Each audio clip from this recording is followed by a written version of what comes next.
मैं तनिष्का श्रीवास्तव, आप सब देख रहे हैं एक मुलाकात। गुफ्तगू एक ऐसा मंच जहां बातचीत न सिर्फ सवाल जवाब तक सीमित रही बल्कि समय के साथ दर्ज होती हुई कहानियों में बदल गई। आज हमारे साथ मौजूद हैं सैयद मोहम्मद इरफान सर, जिन्होंने न केवल संवाद को आकार दिया बल्कि भारतीय मीडिया परिदृश्य में अपनी एक विशिष्ट पहचान बनाई। वर्तमान रूप से BBC न्यूज हिंदी से जुड़े हुए 3 दशकों से ज्यादा अनुभव के साथ एक सीजन जर्नलिस्ट और पॉडकास्टर गुफ्तगू में 600 से अधिक हस्तियों का अनछुए पहलू हमारे सामने लाए। Sir, welcome. Thank you Tanushka, thank you.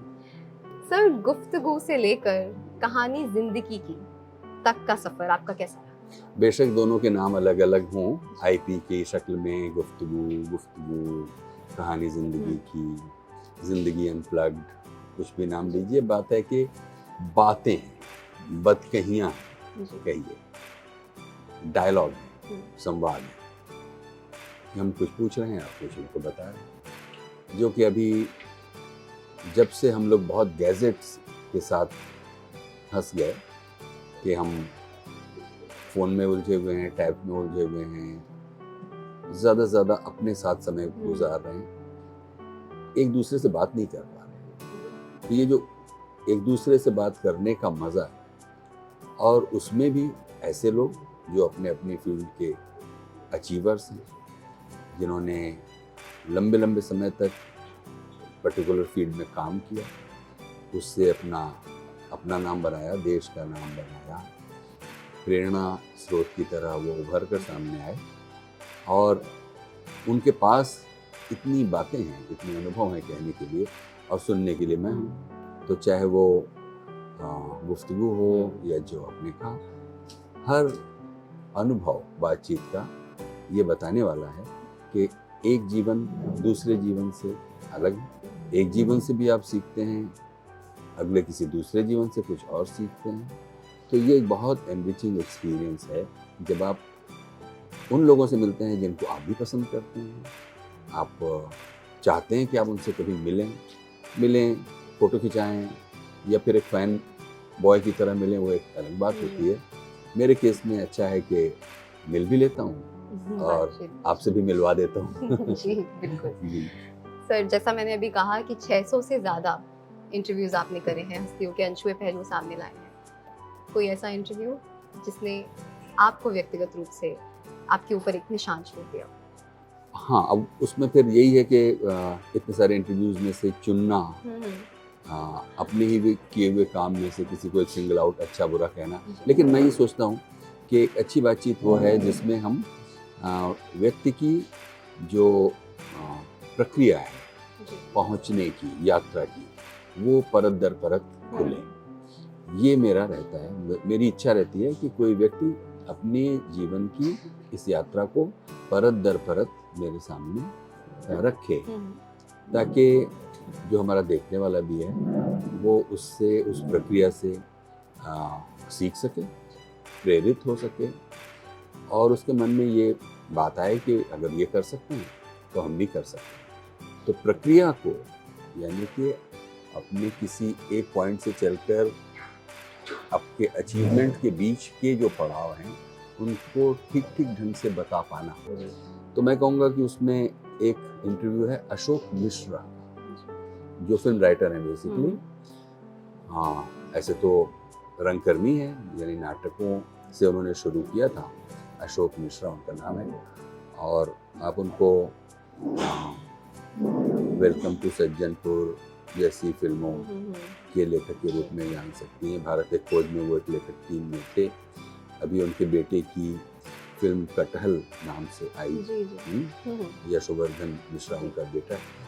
तो मतलब खुद ये छत्तीसगढ़ के रहने वाले हैं, और नेशनल स्कूल ऑफ ड्रामा से इन्होंने पढ़ाई की, फिर बाद में लेखन में आए। तो वो पूरी जो जीवन की यात्रा है उसको उन्होंने बड़े सरल ढंग से और प्रक्रिया का परत दर परत, जैसे कहते हैं ना, कि वो आपके सामने इस तरह रखा कि आपको समझ में आता है कि ये जीवन सबका इसी तरह का है। हम इसी तरह की दुविधाओं से घिरे रहते हैं, इसी तरह के भयों से घिरे रहते हैं, इसी तरह की उम्मीदों के साथ कोशिश करते रहते हैं। तो ये मुझे लगता है कि अशोक मिश्रा का एक इंटरव्यू ऐसा है जो आपको भी देखना चाहिए अगर आपने नहीं देखा है। जी बिल्कुल बिल्कुल सर। सर काफ़ी कुछ क्लिप्स और इंटरव्यूज़ आपके देखे हैं जिसमें ऐसा नज़र आता है कि आपको कविता और पाठ्य में काफ़ी रुचि रही है। वो तो है। तो ये रुचि सर पत्रकारिता के सफ़र में विकसित हुई या फिर आपका झुकाव शुरुआत से इसकी तरफ? मैं कहूँगा उसका शुरुआत से ही है उसका झुकाव उसके प्रति, और उसका एक कारण है। अब आपके पास चाहे वो किंडल हो या किताबों के ई वर्जन्स हों, पीडीएफ्स हों, वेबसाइट्स हों, अभी आपके पास किताबें बहुत इजीली अवेलेबल हैं। जी। यानी आप किसी एक किताब का नाम लीजिए, थोड़ी देर ढूंढिए, आपको इंटरनेट पे वो मिल जाती है, फ्री भी मिल जाएगी, और अगर आप खरीदना चाहते हैं तो आप किसी ई कॉमर्स साइट से ऑर्डर भी कर सकते हैं। यानी एक पर्टिकुलर किताब हम लोग जब छोटे थे तो हमें लाइब्रेरी से लेनी पड़ती थी, और लाइब्रेरी से भी ये नहीं कि आप अनगिनत किताबें ले सकते हैं। एक लाइब्रेरी का कार्ड होता था जिसमें एक तरफ पोस्ट कार्ड साइज का एक कार्ड होता था, जैसे पोस्ट कार्ड का साइज होता है, एक तरफ कोई समझिए मान लीजिए 10-12 किताबें इशू होती होंगी, पीछे की तरफ भी ऐसे ही 14-16 किताबें इशू होती होंगी। तो वो किताबें लाए, पढ़ के वापस किया। फिर ये भी होता था कि एक साथ अगर आप कई किताबें ले लें तो उनकी एक निश्चित तारीख होती थी कि आपको जमा करना पड़ता था, और आपने ले लिया, आप पढ़ रहे हैं तो दूसरे आदमी को वो नहीं मिल रही है, तो हम लोग 2-3 लोग मिल करके 2-3 दोस्त एक साथ बैठ जाते थे, और एक आदमी पढ़ रहा है, बाकी लोग सुन रहे हैं। तो इस तरह से उस किताब को बार बार इशू कराने का झमेला खत्म हो जाता जी। तो वो आदत मेरी शुरू से स्कूल डेज से ही, मुझे अच्छा लगता है कि किसी चीज़ को पढ़ूं, मन ही मन एक चीज़ है, लेकिन क्या ही अच्छा हो कि मैं अपने लिए भी पढूं और आपके लिए भी, आपको भी सुना दूं। तो इस तरह से लाइब्रेरी बोरो की गई किताब लाइब्रेरी से, और वो 3 अलग-अलग लोग उसको 9 दिनों के लिए रखते, उससे अच्छा एक आदमी ने 3 और लोगों के लिए पढ़कर सुना। तो इस तरह से मुझे छपे हुए शब्दों को पढ़ना, बोलना मुझे पसंद है, मुझे मज़ा आता है। कोई ऐसी किताब या कविता जो आप दर्शकों को बताना चाहते हैं कि पढ़नी चाहिए या आपके दिल के काफी करीब है? किताब जी, किताबें तो वैसे कई हैं, लेकिन मैं कहता हूँ कि जैसे आत्मकथाओं में मेरी बहुत रुचि है, वो आत्मकथाएं, ऑटोबायोग्राफीज, और मेरी प्रिय एक किताब जो ऑटोबायोग्राफी की है वो पांडे बेचन शर्मा उग्र एक लेखक हुए हैं, उनकी आत्मकथा है छोटी सी, जिसका नाम है अपनी खबर। अपनी खबर अगर आपने नहीं पढ़ी है तो आप भी पढ़ सकती हैं। तो वो बहुत ही रोचक ढंग से लिखी गई है, उसमें ईमानदारी उसका एक बड़ा केंद्रीय विषय है, मतलब वस्तु है जो मुझे आकर्षित करती है। एक जीवन जो काफ़ी बड़ा जीवन है, लेकिन आत्मकथा है जो कि बहुत छोटी सी है उनकी, लेकिन वो बहुत कुछ उससे प्रभावित होता है। सर अगर हम इंटरव्यूज़ की बात करें तो इंटरव्यूज़ में अक्सर शब्द होते हैं, सब लोग यही समझते हैं कि शब्दों से ही बातचीत होती है, लेकिन अक्सर चेहरे से सामने वाले की बात, मन की बात समझ में आती है एक्सप्रेशन से। तो आप इस रीडिंग को कैसे समझते हैं, और क्या टेक्निक्स से हम भी समझ सकते हैं कि हम कैसे सामने वाले की मन की बात पढ़ लें? उसमें देखिए थोड़े से तनुष्का अनुभव की ज़रूरत पड़ती है। ह्यूमन बिहेवियर एक स्टडी का अलग एक डिसिप्लिन है कि आप लोगों को उनके जेस्चर से, उनकी आँखों से, उनके छोटे छोटे शारीरिक संकेतों से पहचान सकती हैं कि उनका मनोवैज्ञानिक गठन कैसा है। कई बार वो जवाब जब देते हैं तो उनकी जवाब देने के क्रम, तरीके, अपने विचारों को शब्दों में ढालने की इस पूरी प्रक्रिया के दौरान आप बहुत सारी चीज़ें, कुछ तो आप कान से सुन रहे होते हैं, कुछ आप आँख से देख रहे होते हैं, कुछ आप अपने जो अनुभव से, बहुत से लोगों से मिलने का जो आपका अनुभव है, उसी में से ये एक आदमी, मतलब वन टाइप ऑफ पर्सन ये होगा। तो उस बिहेवियरल ट्रेट, उस साइकोलॉजिकल प्रोजेक्शन को मिला करके एक रीडिंग आप बनाते हैं। मैं नहीं कहूँगा कि हर बार वो सच होती है, हर बार वो बिल्कुल फुल प्रूफ होगी, हर बार सक्सेसफुल होगी, ऐसा नहीं है। लेकिन अगर आप सचमुच बहुत से लोगों से मिलते हैं, बहुत से लोगों के बोलने के विचारों को शब्दों में ढालने के, बैठने के तरीके को अगर आप स्टडी थोड़ी सी निरंतरता से करते रहें तो आप भी उसको अचीव कर सकते हैं। एक दिन में नहीं होगा, मेरा ये कहना है। वो थोड़े अनुभव की जरूरत होती है। बिल्कुल सर, आपने काफ़ी बातचीत इंटरव्यूज तो आपने काफ़ी करे हैं। गुफ्तगू आपने गुलजार साहब के साथ एक गुफ्तगू का एपिसोड आपने किया था। उनकी एक क्लिप में उन्होंने कहा कि उनके अगर कुछ चंद इंटरव्यूज में से गिना जाए तो सबसे खास इंटरव्यू उनका इरफान साहब यानी कि आपके साथ रहा। जी, कैसे देखते हैं? मुझे अच्छा लगता है क्योंकि गुलजार साहब हम लोगों के यहाँ जो अभी जीवित सेलिब्रिटीज़ हैं, उनमें वो बहुत चंद लोगों में से अभी हैं। मतलब काफ़ी बुजुर्ग हैं, सीनियर हैं, हमारे इज्जत मेहमान हैं।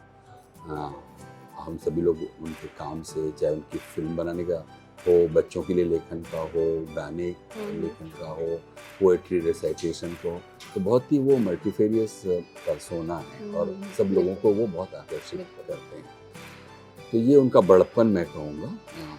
लेकिन फिर मैं ये भी कहूँगा कि मैंने उसी जिम्मेदारी के साथ वो कॉन्वर्सेशन रिकॉर्ड किया था कि उनको जो वो डिज़र्व करते हैं उनको वो ड्यू रिस्पेक्ट दी जाए, और उस रिस्पेक्ट के साथ मैं अपने भी प्रोफेशन के साथ न्याय कर सकूं।